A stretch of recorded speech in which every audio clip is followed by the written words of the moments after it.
I didn't plan to change anyone's life that night. I just saw a shivering old man on a bench and gave him my shawl. It was all I had to keep myself warm. But I couldn't just walk past him. I thought that was the end of it. I had no idea that the man I helped was connected to more power than I could ever imagine.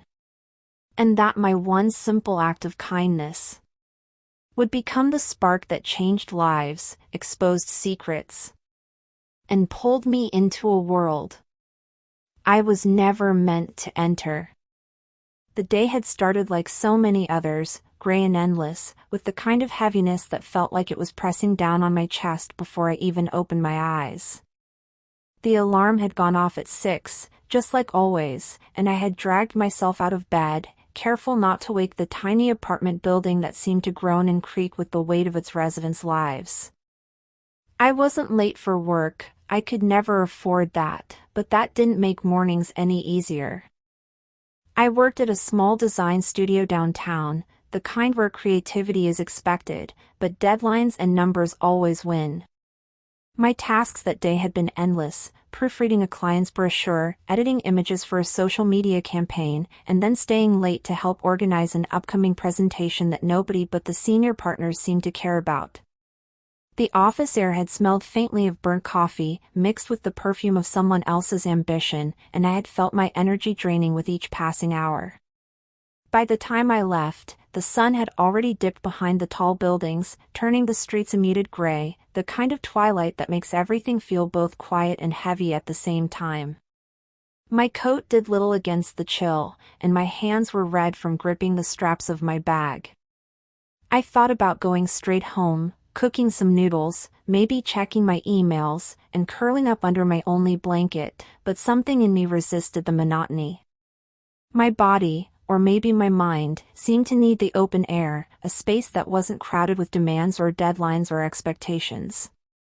So I found myself wandering into Central Park, letting my boots crunch over leaves that had long since lost their color. The wind bit through my coat, but I welcomed it, as if the sting in my cheeks was a reminder that I was alive, that I was still moving, still seeing, still feeling. And that's when I saw him. He was on a bench near one of the small paths that curved around the trees. I didn't know why my eyes caught him so quickly, why I slowed my pace. Maybe it was the way he hunched over, shoulders drawn in as if shielding himself from more than just the cold. Maybe it was the gray of his hair, thinning yet dignified, or the way his coat hung loosely, too big for him, suggesting neglect, or at least a life that had been lived without care. People passed by, hurrying home or toward whatever warmth they could find, eyes down, hands buried in pockets. I could feel them, the invisible pressure of the world moving without him. And yet I stopped. I didn't think, I didn't plan. I just reached for the shawl around my shoulders, the only warmth I had for myself, and draped it gently over his arms. You shouldn't have," he said, voice cracked and low, yet soft enough for me to catch the gratitude hidden in the rough edges.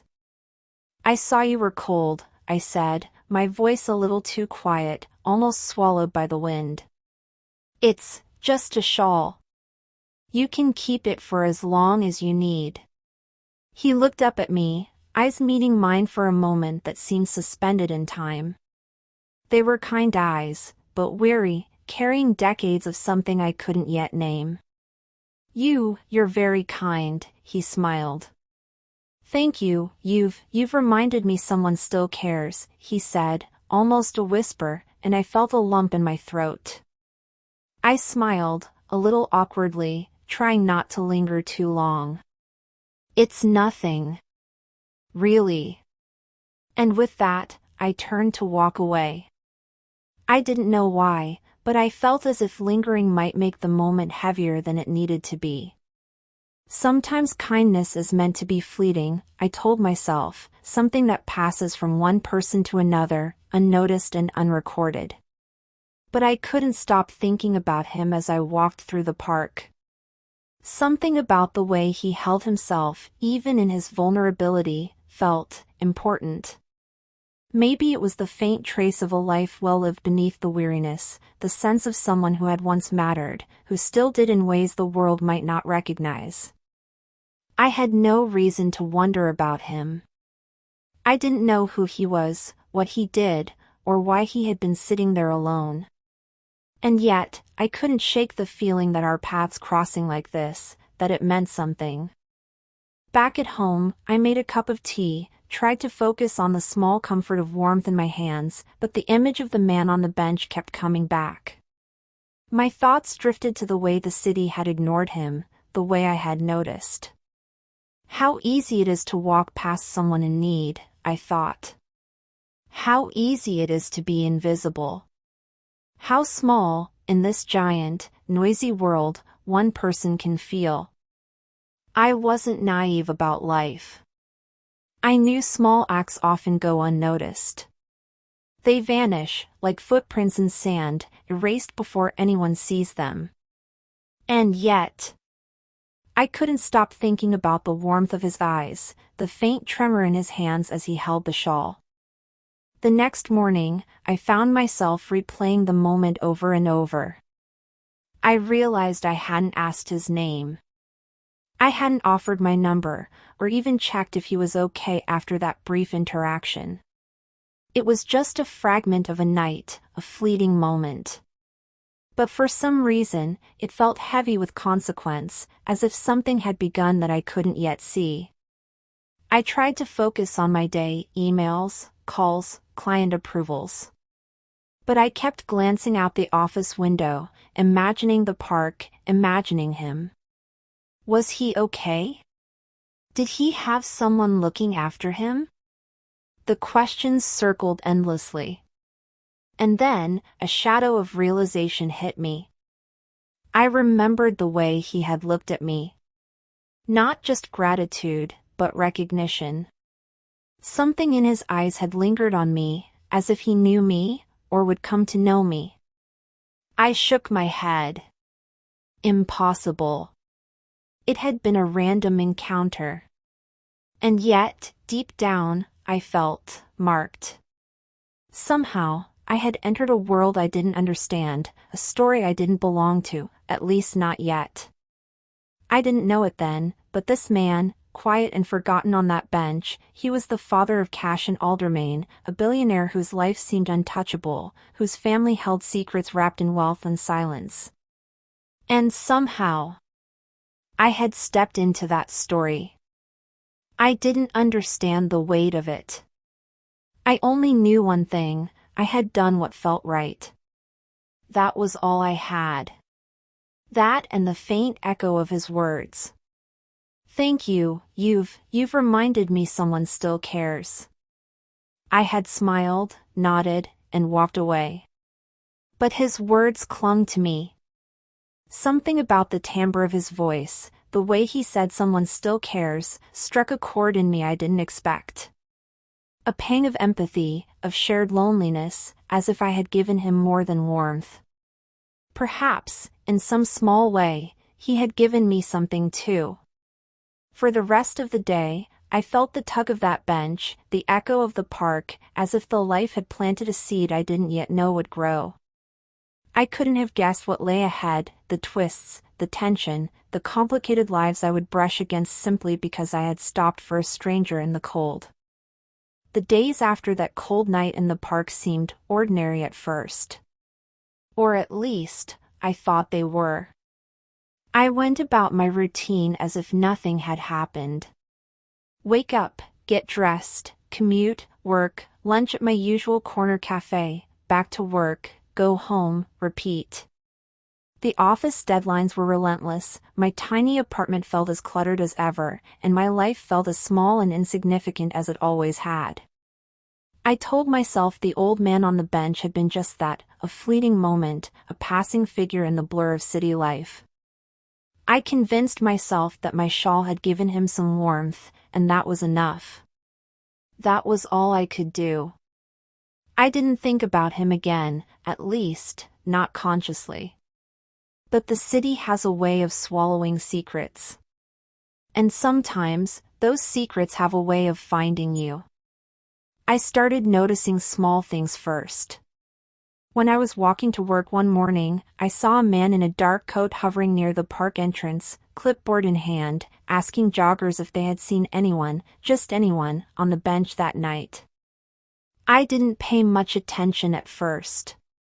Maybe he was a security guard, a surveyor, or someone from the park management. But there was something in the way he scanned the people passing by that made my stomach tighten.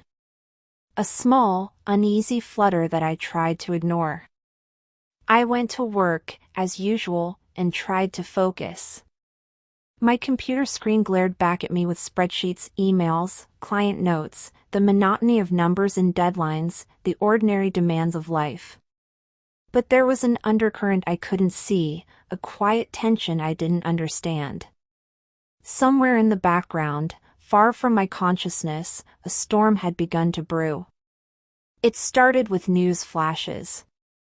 At first, it was subtle, mentions of an elderly man found sitting in Central Park, taken to the hospital with hypothermia, mostly stable but with an air of mystery surrounding him. Then I noticed more, a news snippet on a morning site, blurred security footage on social media of a man on a bench, a short figure approaching him and draping something over his shoulders. The footage was grainy, but I could swear, I felt it in my chest, that it was me. I laughed nervously at first. Surely not. What were the odds? Just a random moment.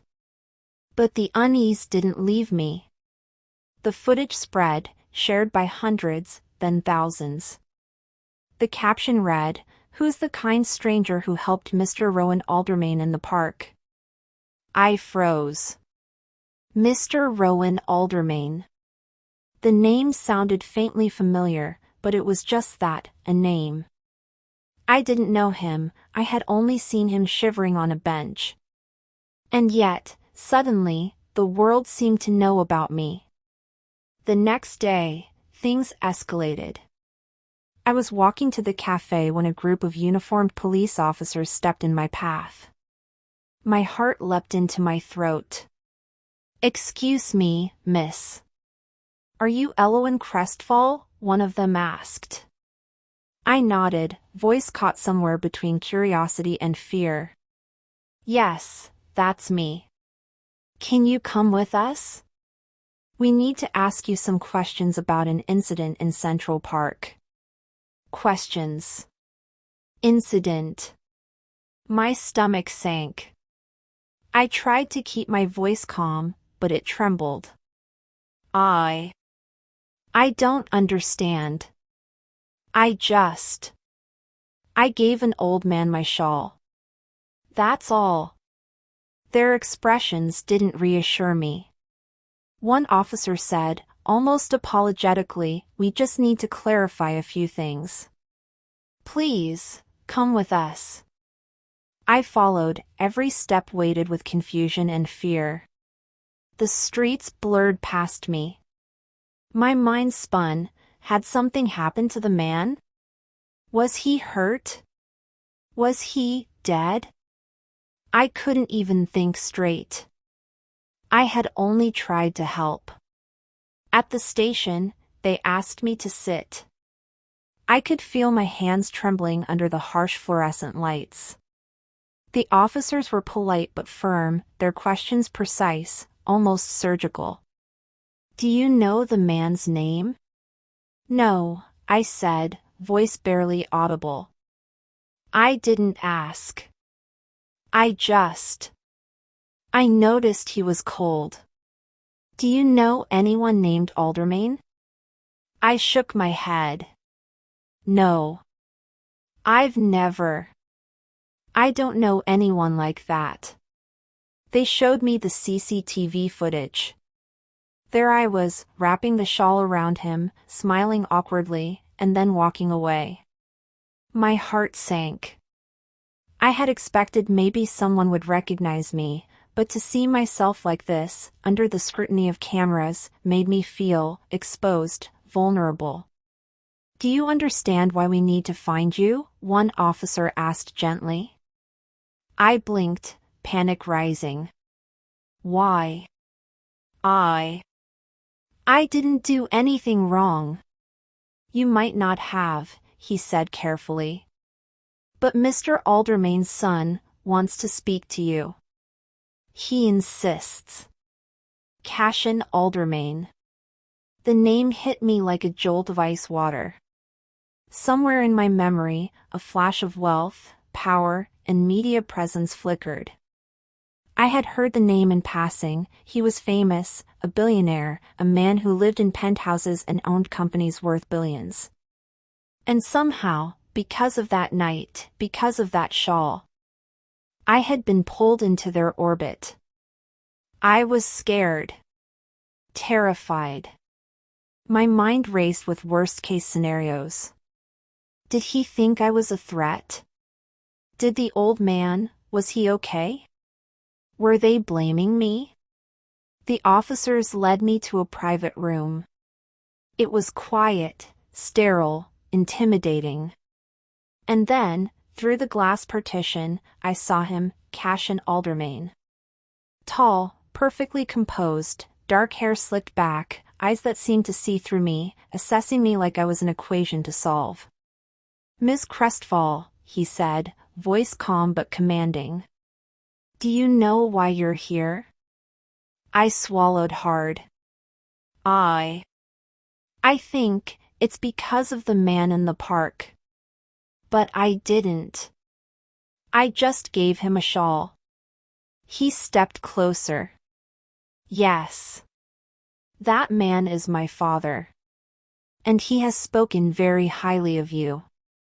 But he is not well, and I need to understand who you are and why you helped him. I tried to process it all. The police investigation, the CCTV, the media coverage, the panic, the unknown stakes, it all collided into a whirlwind of fear and disbelief. And yet, beneath it, something else stirred, a strange, unnameable curiosity. This man, so powerful, so intimidating, he wanted to know me.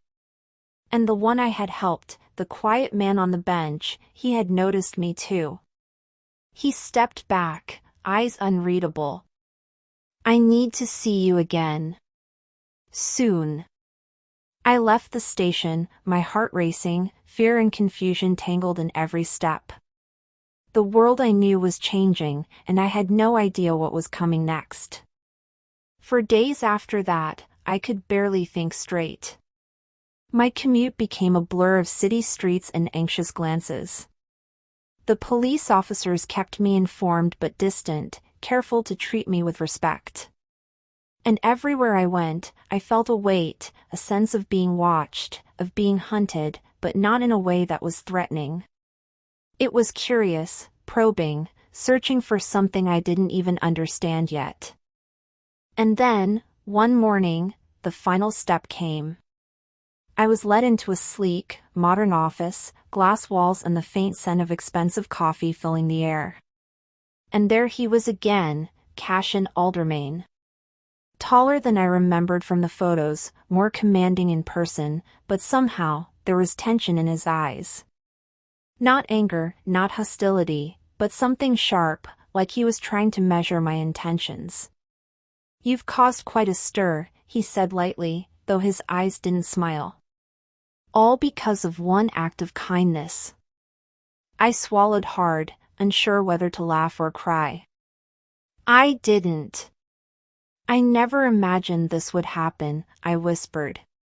He stepped closer, and for a moment, the billionaire facade cracked just a little. There was a flicker of relief, gratitude, something human. It did happen. And now, we need to make sense of it. My father, he remembers you. He asked about you every day since that night. And I need to know. I felt my stomach twist. My small, quiet life had collided with theirs. My one act of warmth had changed everything. And though fear still clutched me, a strange thrill ran under it. The story was just beginning, and somehow, I knew I wouldn't be walking away unchanged. I blinked, trying to steady my thoughts. I don't know what you mean, I stammered. I'm not chasing anything. I helped your father because he was cold. That's it. Cashin's eyes narrowed slightly, and I could feel the weight of his scrutiny. He didn't laugh, didn't smile. He was studying me like one studies a puzzle. That's exactly what I need to hear, he said finally, his tone softer, but still carrying the authority of someone used to being obeyed. Because right now, everything in my family is broken. And somehow, you're the one who can help me fix it. I blinked, my stomach tightening. Me? How? How can I possibly help? He stepped closer again, his presence overwhelming, the faint scent of coffee and something expensive lingering in the air. My father, he began, his voice low, almost hesitant, he hasn't trusted anyone in years. But that night, something changed. You reminded him that people still care. And if I'm honest, I've been waiting for someone to remind me too. I shook my head, still trying to process it all. I don't belong in that world, I said quietly, the words barely audible. I don't know how to fix anything. Cashin let out a long breath, almost like he'd expected me to say that. I know. That's why this will be complicated. And you need to understand, people will question you. Not everyone will believe your intentions are genuine. My assistant, Veyron, he's sharp, cautious, and frankly, protective of my father. He'll test you. Make no mistake. My heart skipped. Protective? Test me? Suddenly the reality of what I had stepped into hit me like a punch. This wasn't just a billionaire's gratitude. This was a full-scale investigation of my character, my motives, my life. Cashin paused, his eyes locking onto mine. But if you can show him and me that you acted out of kindness and nothing else, then you'll prove more than anyone expects. You'll remind my father what he's been missing. And maybe we can start to fix what's been broken for too long. I swallowed hard, the thrill of fear mingling with a strange determination. I'll do my best, I whispered. But I don't even know where to start. A flicker of something like a smile, or maybe relief, crossed his face. Start by being yourself. Everything else will follow. But understand this, the world you're entering isn't kind. And if you're not careful, some people will assume the worst about you before they see the truth. I nodded, though inside I felt my heart hammering like a drum. The stakes were higher than I had imagined. And then, before I could ask another question, Cashin straightened, his usual commanding composure returning. Veyron will contact you. Do exactly as he instructs. And Elowyn, one more thing. Trust nothing you see at first glance. Not everyone in my world is who they seem. I left the sleek office, my mind spinning. My small, ordinary life had vanished, replaced by a world of billionaires, secrets, and expectations I didn't understand. But beneath the fear, beneath the uncertainty, there was a spark of resolve. Somehow, I would navigate this, prove my sincerity, and honor the simple act of kindness that had started it all.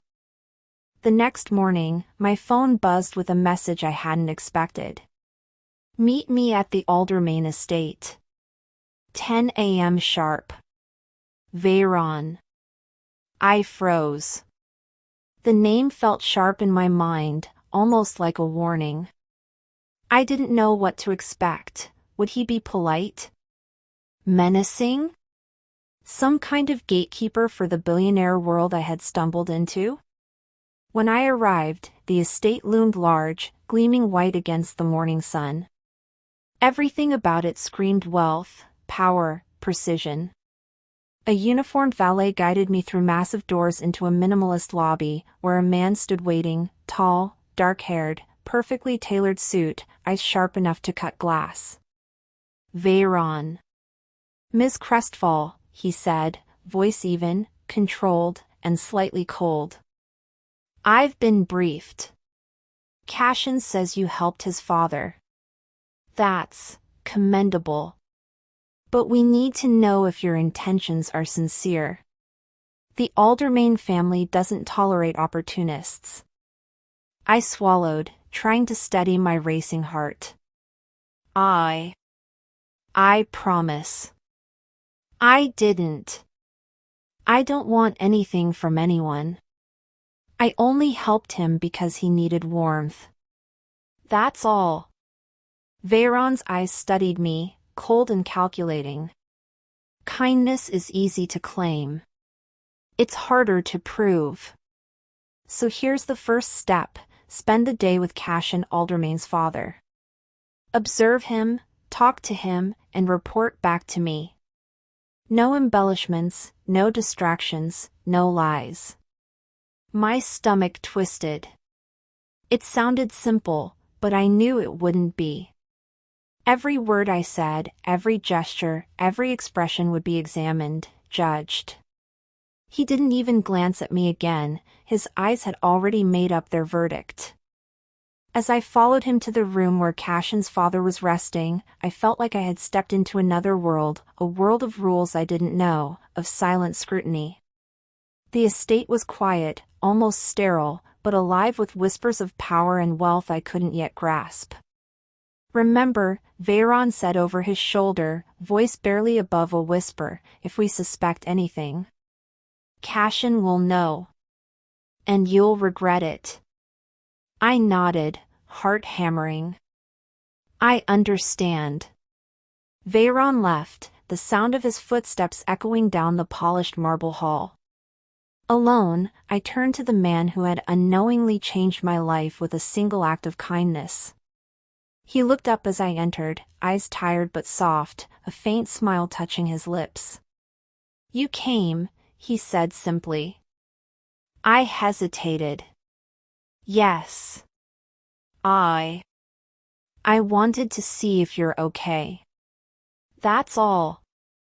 He studied me for a long moment.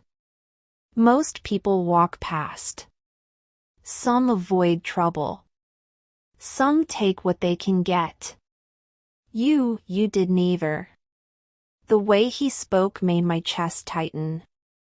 My heart ached for the years of loneliness behind those eyes, and I realized this test wasn't about money or power. It was about trust, connection, the same thing I had acted on instinctively that night in the park. As the day unfolded, Veyron appeared intermittently, observing silently, asking pointed questions, noting every hesitation in my voice, every glance I gave. He challenged my words subtly. "Why did you choose to help him, and not someone else? Are you certain there's no personal gain? Would you still do it if there were no one watching?"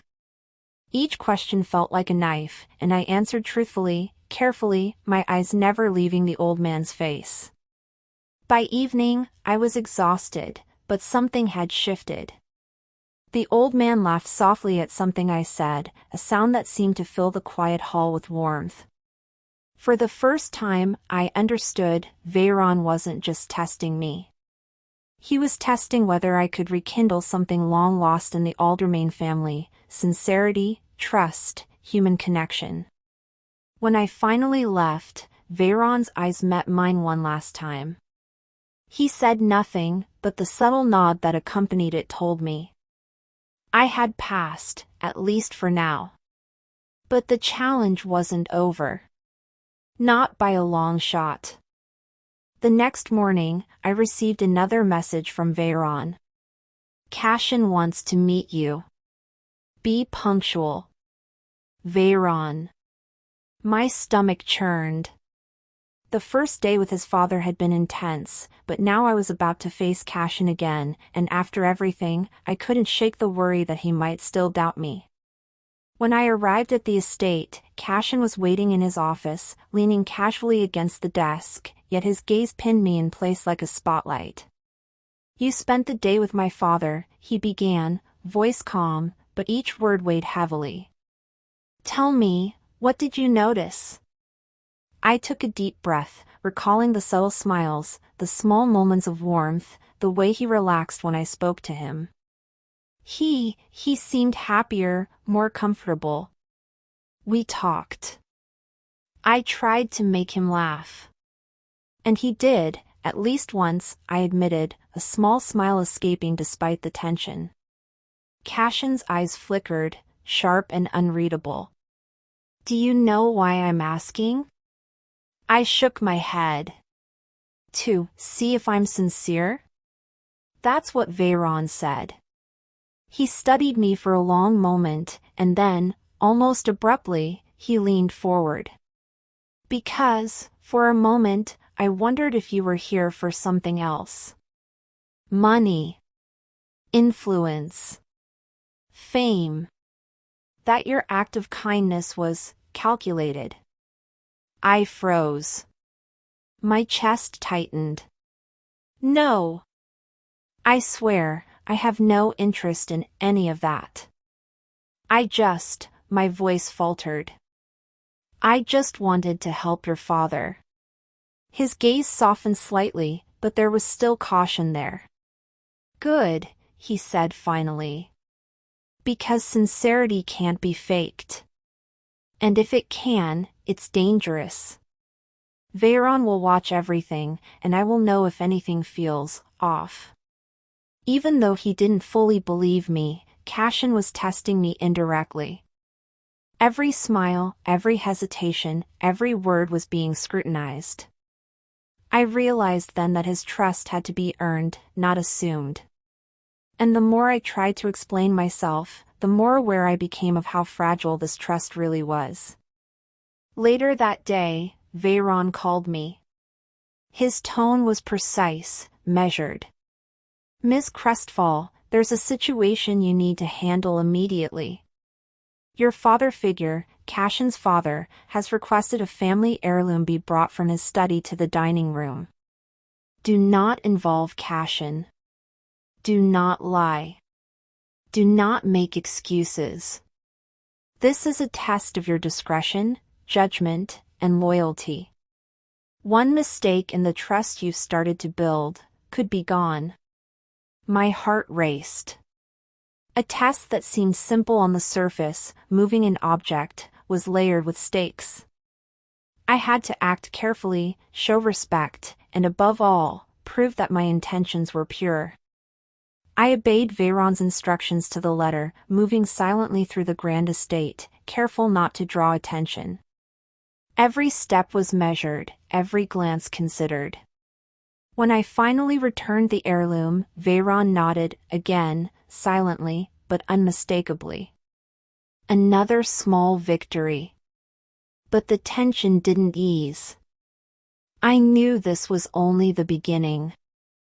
As the days passed, I began noticing things I hadn't before, small, almost invisible cracks in the Aldermain world.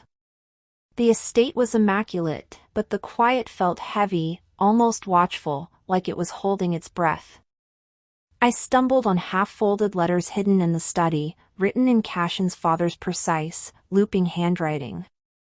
Words scratched out, sentences unfinished, anger and regret seeping between the lines.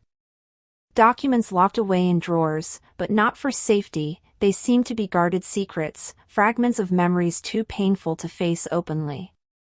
One evening, I was carrying a tray of tea when Veyron passed behind me, speaking low to a housekeeper. I couldn't help but overhear. "He can't forgive him. Not fully. Years of pride and mistakes. Cashin, he refuses to see past it." My heart tightened. A storm of emotions flickered across my mind, pain, guilt, something unspoken that had shadowed the Aldermain family for decades. Later, I was arranging flowers in the sitting room when Cashin appeared, alone. He stopped abruptly in front of a photograph on the wall, him and his father, younger, laughing for the first time I had ever seen captured in a photo.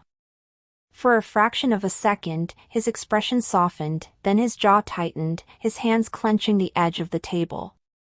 "He thinks I'm still that boy who made mistakes," he muttered, barely above a whisper, almost to himself. I froze.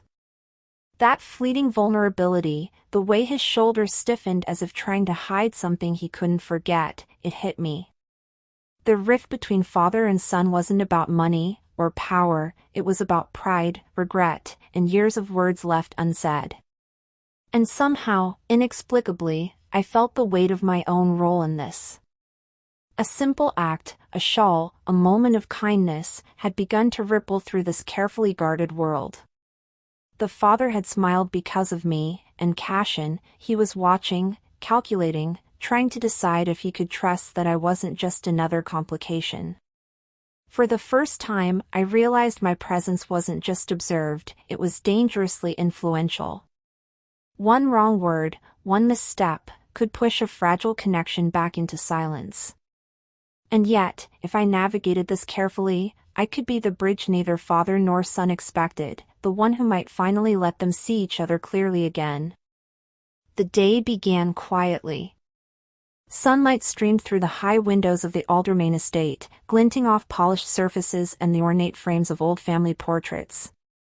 I carried a tray of tea toward Mr. Rowan's study, each step measured, my heart thrumming louder than the soft clinking of the cups. The house was unusually still, the kind of quiet that seemed to hum with secrets. I had learned to read its rhythm, a creak of a floorboard, a shuffling behind a closed door, a faint sigh that didn't belong to me. Cashin's father was already seated at his desk, surrounded by stacks of papers and open letters. His eyes were on the desk, tracing the loops and lines of his handwriting, but I could feel the tension radiating from him. Years of regrets and unspoken words seemed to have seeped into the very air around him. "Good morning, Miss Crestfall," he said softly, not looking up. His voice carried that quiet weight that made you feel every word mattered. "Good morning, sir," I replied, setting the tray down carefully. I hesitated, unsure if I should speak further, but something in the way he held his hands, hovering over a letter, made me feel that silence alone was not enough. I brought the tea. "Thought you might like some company," I said, keeping my tone casual but sincere. "It's, a quiet morning today." He finally looked at me, eyes narrowing slightly, and for a fraction of a second, I thought I saw a spark of recognition, something beyond the memory of the shawl. A flicker of trust, perhaps. "Thank you, Elowyn," he murmured. He rarely used my name. The sound of it in his voice made me flinch inwardly, aware of how rare and fragile such acknowledgement was. I moved closer, careful not to intrude, and glanced at the scattered letters. I noticed some of these letters. "They seem unfinished," I said gently, pointing without touching. "If you want, I could help organize them. Maybe even read through some of them, if that would ease the burden." He studied me again, lips pressing into a thin line. "You have a way of noticing things most people overlook," he said quietly. "Perhaps that is why you are here. But these are private matters." "I understand," I said. "I don't mean to pry. I can't help but feel that maybe, if they were shared, they might do more good than harm." The faintest shadow of a smile tugged at the corner of his mouth. "You are not wrong," he admitted.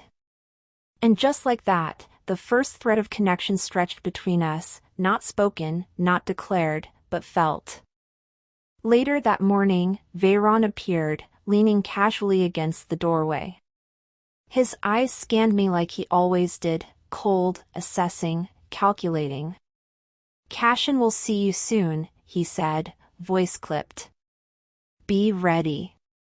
This will not be an easy meeting. I nodded, swallowing hard.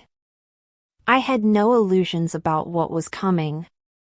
Cashin had watched, observed, questioned, and now he would finally confront not just his father, but everything that had kept them apart for so long. And I had to navigate the tension between them carefully. One wrong word, and the fragile bridge I had begun to construct could crumble entirely. When I was led into the expansive study where Cashin waited, I froze for a moment at the doorway. He was standing near the massive fireplace, eyes fixed on the floor. Sunlight fell across his sharp features, catching in the edges of his jaw, and for a moment, he looked less like the formidable billionaire I had feared, and more like a boy, burdened by the weight of mistakes he had never been allowed to fix. "Sit," he said abruptly, motioning to the chair opposite him. His voice was calm, but there was an undercurrent of tension that made my chest tighten. I obeyed, hands folded neatly in my lap, heart hammering in my chest. "You've spent time with my father," he began, tone measured but clipped. "Tell me what you've seen. What do you know about him? About us?" I hesitated. I could tell him everything I had observed, the letters, the documents, the small gestures, the warmth he showed when no one else was around, but I knew to tread carefully. "I've seen a man who carries regret," I said carefully. "A man who tried to reach out but never found the words. And I've seen a son who carries his own pride, his own fear of misunderstanding. They've both been wounded by years of silence, and by not seeing each other fully." Cashin's expression tightened. "You think you understand us?" "I understand pieces," I admitted honestly. "And I see the potential for them to see each other fully. But it will take courage, from both of them, to face it. And perhaps they need a bridge." He looked at me then, really looked, and I felt a jolt. His eyes were sharp, calculating, but also curious, almost vulnerable. "A bridge?" he echoed, and I nodded. "That may be why you are here." The study fell silent after that, but it was not empty. Every glance, every breath seemed charged. I realized then that my role was not to solve their problems, but to guide the space where the truth could emerge. To be the quiet presence that allowed honesty, courage, and forgiveness to take root. After talking with Cashin, I returned quietly to his father's study, the afternoon sun casting long, warm strips across the floorboards. Cashin's father was still seated at his desk, the letters and documents still lay scattered across the desk, fragile edges curling, the ink faded in places. Just then the door opened quietly, and Cashin stepped inside. He stood near the window, jaw tight, fingers curled as if he might crush something if he moved the wrong way. I remained in the corner, silently observing, ready to step in if tension escalated beyond reason. Cashin's eyes fell immediately on the scattered papers. "Father," Cashin began, voice steady but tense, "I don't understand why you kept these things from me." He gestured toward the scattered papers, the old letters half-folded and carefully guarded contracts splayed across the desk. "The letters, the contracts, all the decisions you made, why was I left in the dark?" I held my breath. This was the moment where years of misunderstanding and unspoken words could either shatter or begin to heal. His father lifted his gaze slowly, eyes heavy with decades of quiet regret. "I kept them from you because you were young," he said, his voice calm but weighted. "And I wanted to protect you, from burdens, from responsibilities, from choices that could have shaped your life in ways I thought you weren't ready to bear." Cashin's brow furrowed. "You protected me, by leaving me out of everything? By making me feel like I had no say, no understanding of what our family endured?" "I see now how it looked," his father admitted, fingers brushing over the fragile paper of an unfinished letter. But every decision, every choice I withheld, it was meant to shield you. The contracts you see here, the assets, the family business agreements, they were complicated. Dangerous, if mismanaged. And I wanted to give you time to grow into them safely. I stepped a little closer, heart racing, knowing the weight of my next words could change the course of this confrontation. Sometimes, I said gently, what looks like distance or indifference is really care that we don't recognize. And sometimes, the silence is meant to protect, not to hurt. I think he wanted you to be safe, Cashin. That's why he kept these things from you. Cashin's hands trembled slightly as he ran them down his face. Safe, he repeated, voice breaking with frustration and disbelief. I spent years thinking you didn't trust me. That every cold word, every refusal, every secret, was because you didn't care. His father's eyes glimmered with moisture, and for the first time in years, I saw vulnerability. I did care, he said quietly, almost a whisper. I cared more than you can imagine. The letters, the documents, every sacrifice, every hidden choice, it was never meant to push you away. It was meant to protect you. I feared that if you knew too soon, you would carry burdens no child should bear. And I feared your pride would make it impossible to forgive my mistakes. Cashin's lips pressed into a thin line. And I judged you, he admitted. His voice cracked, the armor of his anger and pride finally softening. I never understood. I never tried to see beyond my own resentment. I felt the tension in the room shift. This was the opening, the fragile moment where a bridge could finally form. It's hard, I said softly, to see the full picture when only fragments are shown. But you both wanted the same thing, love, protection, and understanding. And sometimes, it just takes someone else to help you see that. His father's gaze flicked to me briefly, and a faint nod acknowledged my role, small, silent, yet deeply meaningful. I had been the bridge, present, observing, guiding, giving them the space to finally speak honestly. Cashin sank into the chair opposite the desk, eyes fixed on the letters. I didn't realize, he murmured, tracing the edges of a letter with his fingers. You sacrificed so much, for me. His father leaned forward, voice gentle but firm. Not for you alone, Cashin. For all of us. Every choice I made. I hoped it would allow you to grow without the weight of things you shouldn't have carried. I never wanted you to feel abandoned. But I see now that silence can wound just as much as harsh words. Cashin's shoulders slumped, and for the first time, the anger that had filled the room was replaced with something quieter, reflection, comprehension, and tentative understanding. I stepped closer, careful not to intrude, letting my presence silently support the fragile connection forming before me. You see, I said quietly, it's not about blame. It's about understanding. And now, you can finally see each other clearly, without the weight of years of misunderstanding. Cashin finally lifted his gaze to his father, and in that look, I saw a flicker of something I hadn't thought possible, recognition, respect, and the beginnings of forgiveness. I understand now, he whispered, voice raw. And I want to try. I want to know you, not just what I assumed all these years. His father's eyes glistened, and he reached out, a tentative hand hovering over Cashin's.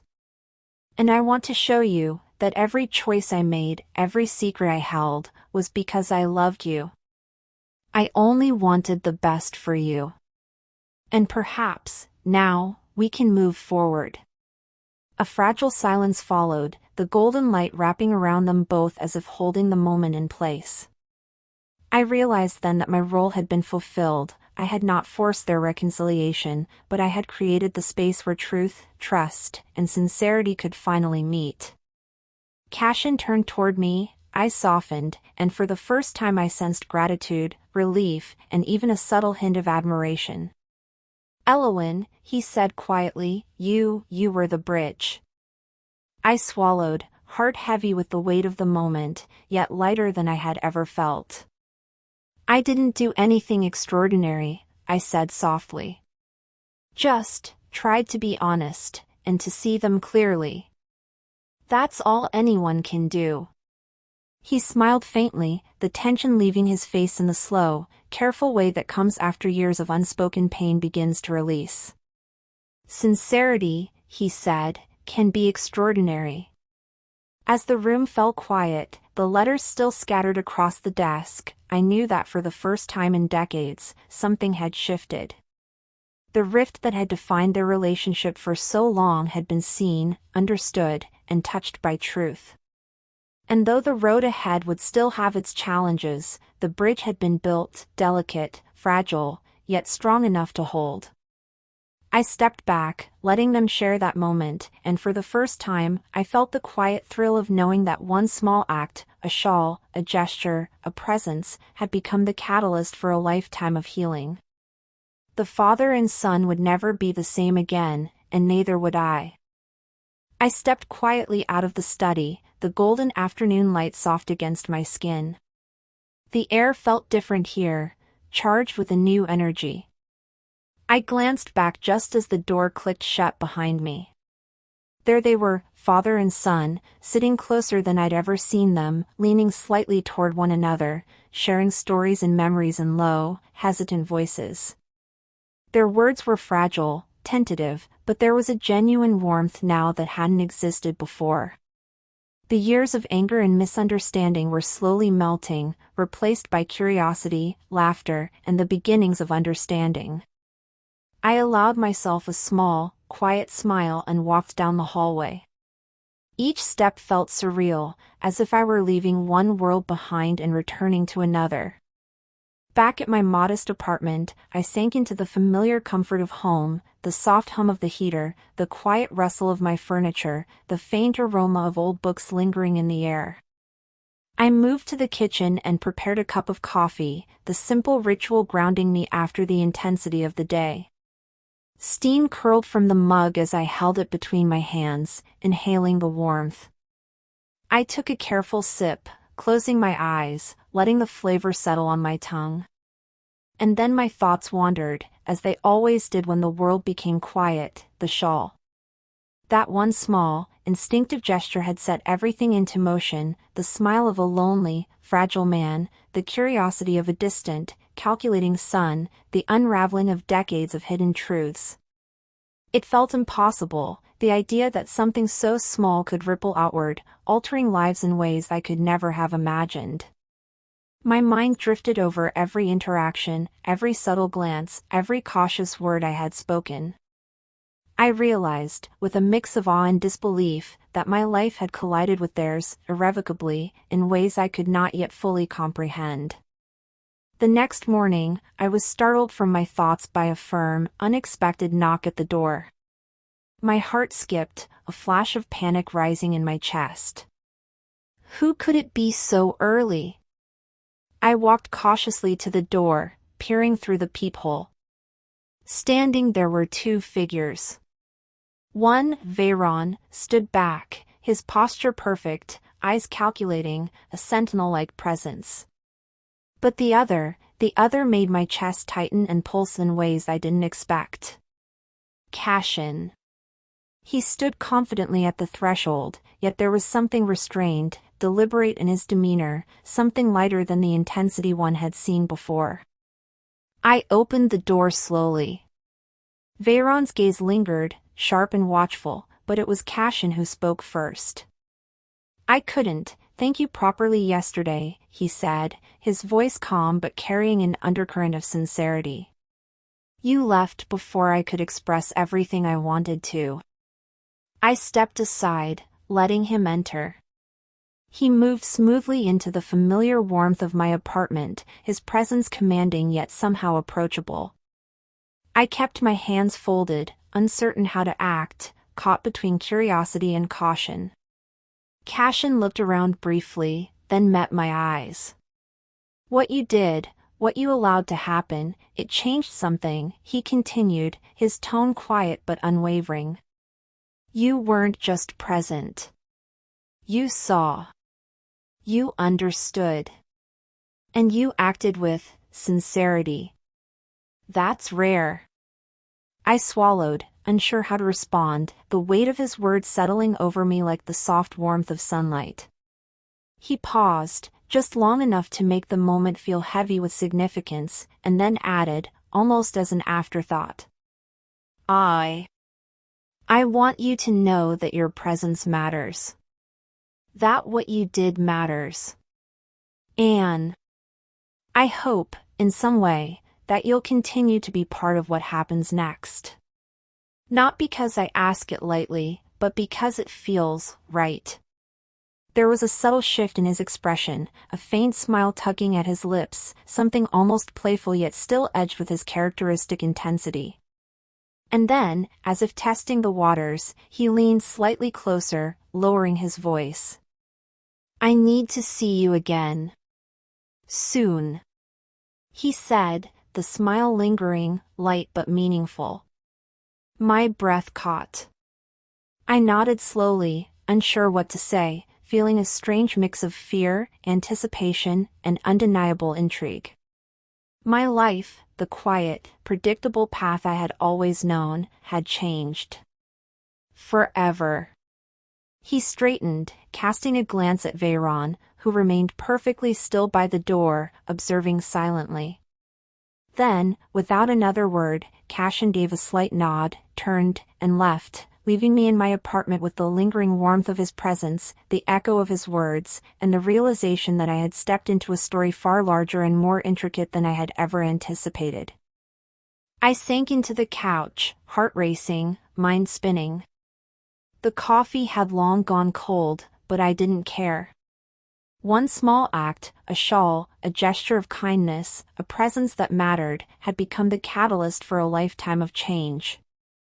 And now, I knew, with a certainty that was both thrilling and terrifying, that nothing in my life would ever be the same again. Have you ever experienced a moment when a small act of kindness changed everything? Share your thoughts in the comments below, and don't forget to like and subscribe for more stories that touch the heart and reveal life's unexpected twists.